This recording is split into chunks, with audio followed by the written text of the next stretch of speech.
20세기를 대표하는 신학자이자 철학자 폴 틸리히. 그는 1차 대전의 참호에서 죽음과 마주하며 인간 존재의 근본적 문제를 탐구했습니다.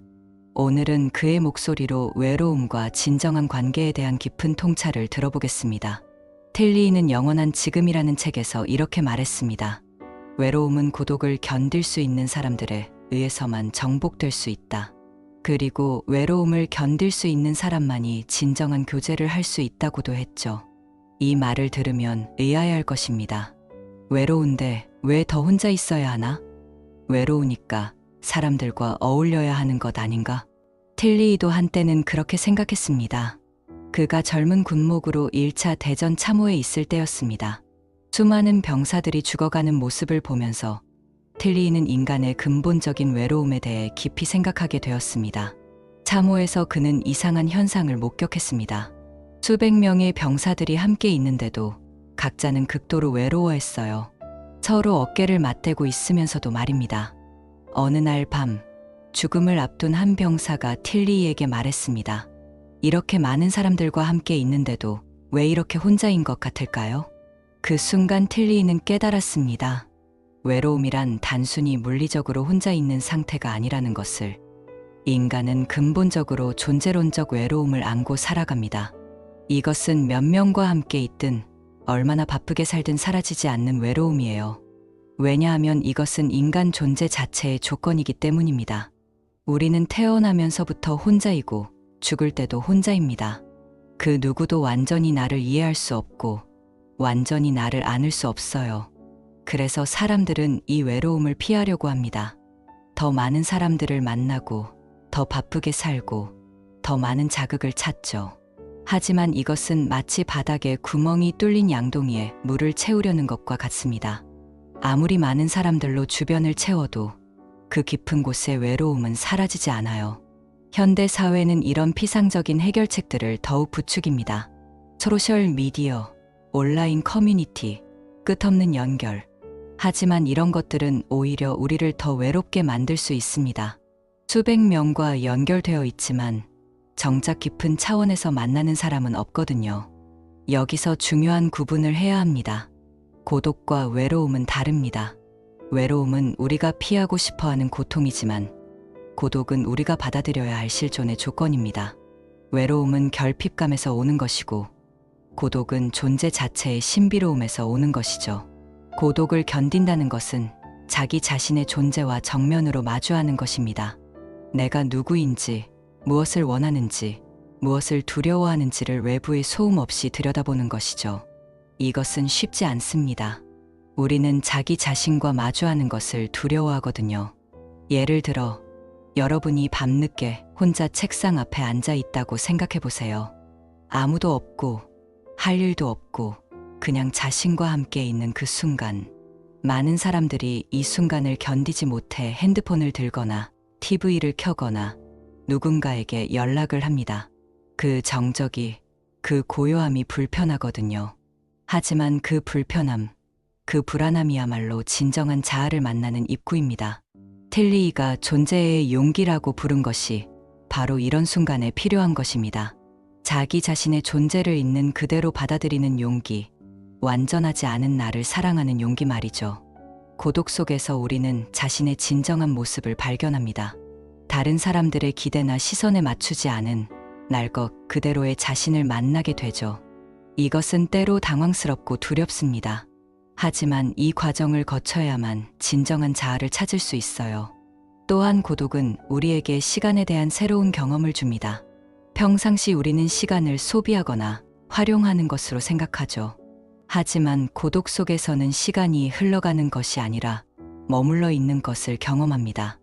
과거와 미래가 현재 속에 함께 존재하는 영원한 지금의 순간을 만나게 되죠.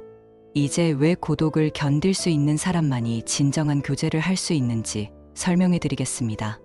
이것은 하나의 역설입니다.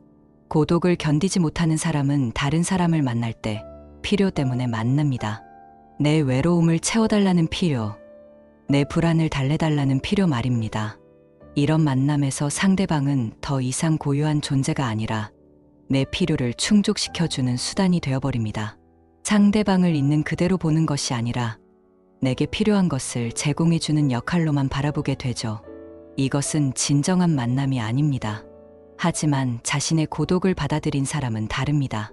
그는 이미 자기 자신과 편안하게 지낼 수 있기 때문에 상대방을 필요해서가 아니라 상대방 자체 때문에 만납니다. 상대방의 고유함, 상대방의 신비로움, 상대방의 존재 자체를 받아들일 수 있게 됩니다. 마르틴 부버가 말한 나와 너의 관계가 바로 이런 것입니다. 두 개의 완전한 존재가 서로의 고독을 존중하면서 만나는 것. 서로를 소유하려 하지도 변화시키려 하지도 않고 그저 있는 그대로 받아들이는 것이죠. 이때 비로소 진정한 친밀감이 가능해집니다. 진정한 사랑은 두 개의 고독이 서로를 보호해주는 것입니다. 상대방의 고독을 침범하지 않으면서도 그 고독 속에 있는 상대방을 깊이 이해하고 받아들이는 것이죠. 이런 사랑에서는 질투나 소유욕이 들어설 자리가 없습니다. 여러분이 살고 있는 21세기는 20세기보다 훨씬 더 복잡해졌습니다. SNS, 인터넷, 스마트폰, 외로움을 피할 수 있는 수단들이 무궁무진하죠. 하지만 역설적으로 사람들은 더 외로워했습니다. 왜일까요? 기술이 우리에게 고독과 마주할 기회를 주지 않기 때문입니다. 잠깐의 침묵도, 잠깐의 심심함도 즉시 채워버리니까요. 지하철에서, 카페에서, 집에서, 어디서든 우리는 화면을 들여다보며 끊임없이 자극을 받습니다. 수백 명과 연결되어 있다고 느끼지만 정작 깊은 차원에서 만나는 사람은 없습니다. 모든 관계가 표면적이고 기능적이 되어버렸어요. 좋아요, 댓글, 메시지, 이런 것들은 진정한 소통이 아니라 단순한 신호 주고받기에 불과합니다. 그래서 현대인들에게는 의도적인 고독이 더욱 필요합니다. 하루에 30분이라도 모든 기기를 끄고 자신과 만나는 시간을 가져보세요. 처음에는 불편하고 불안할 것입니다. 그것이 정상입니다. 우리는 고독에 익숙하지 않거든요. 침묵이라는 것은 단순히 소음이 없는 상태가 아닙니다. 그것은 내면의 목소리를 들을 수 있는 공간이죠. 현대인들은 이런 공간을 잃어버렸습니다. 항상 무언가로 채워져 있어야 한다고 생각하니까요. 하지만 비어있음이야말로 새로운 것이 들어올 수 있는 조건입니다. 마음이 온갖 잡념과 자극으로 가득 차 있으면 진정한 통찰이나 깊은 감정이 들어설 자리가 없어요. 고독은 이런 공간을 만들어줍니다. 실천할 수 있는 방법들이 있습니다. 먼저, 매일 조용한 시간을 가지세요. 기도든, 명상이든, 그냥 생각이든 상관없습니다. 중요한 것은 외부의 자극 없이 자신과 함께 있는 것입니다. 이런 시간을 가질 때 처음에는 온갖 생각들이 떠오를 것입니다. 해야 할 일, 걱정거리, 과거의 후회들, 이것들을 억누르려고 하지 마세요. 또한 자신의 감정을 있는 그대로 받아들이세요. 외롭다면 외롭다고, 불안하다면 불안하다고 인정하세요. 그것을 바꾸려고 하지 말고요.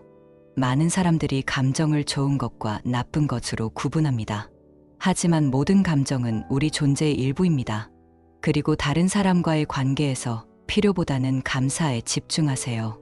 상대방이 내게 무엇을 해줄 수 있는가가 아니라 상대방이 존재한다는 것 자체에 감사하세요. 이것은 단순한 긍정적 사고가 아닙니다. 존재에 대한 근본적인 경외심이죠. 틸리이는 신학자이기도 했습니다. 그는 이렇게 말했습니다. 궁극적으로 우리의 고독은 신과의 관계에서 해결됩니다. 하지만 신을 믿지 않는 분들도 걱정하지 마세요.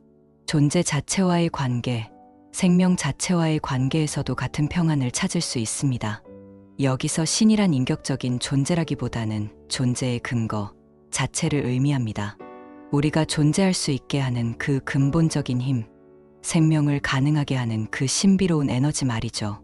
그리고 이런 경험은 종교적 신념과 상관없이 누구에게나 열려 있습니다. 결국 틸리이가 말하고자 한 것은 이것입니다. 외로움을 피하려고 하지 마세요. 외로움을 정복하려고 하지도 마세요. 대신 그것을 받아들이고 그 안에서 자신을 발견하세요. 여러분은 혼자가 아닙니다. 역설적이게도 고독을 받아들일 때 비로소 우리는 모든 존재와 연결되어 있음을 깨달을 수 있습니다. 오늘 틸리이의 이야기가 여러분에게 조금이나마 도움이 되었기를 바랍니다. 그리고 기억하세요.